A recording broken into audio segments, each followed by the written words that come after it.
छत्रपती संभाजीनगरमध्ये सुद्धा एमपीएससीच्या विद्यार्थ्यांनी आंदोलन केलंय। विविध मागण्यांसाठी स्पर्धा परीक्षांची तयारी करणाऱ्या विद्यार्थ्यांनी शहरातील क्रांती चौकामध्ये ठिय्या आंदोलन केलं। मागण्या मान्य होत नाहीत तोपर्यंत आंदोलन सुरूच ठेवण्याचा इशारा देखील या विद्यार्थ्यांनी दिलेला आहे।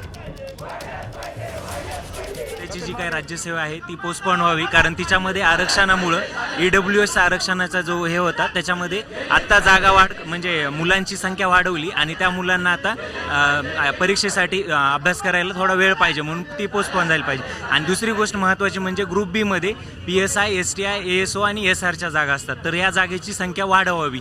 सध्याच्या जे काही ॲड आली होती त्यावेळेस 441 जागा होत्या, त्यानंतर त्या कमी करून 221 काहीतरी जागा ठेवल्यात, म्हणजे राहिलेल्या 200 जागा कुठं गेल्या। आणि त्यानंतर जे काही सध्याची जी रिक्त जागेची संख्या आहे जी की RTI मध्ये भेटली आहे ती PSIच्या 2959 जागा रिकाम्या आहेत, तरी पण 400-200 जागा वाढवते।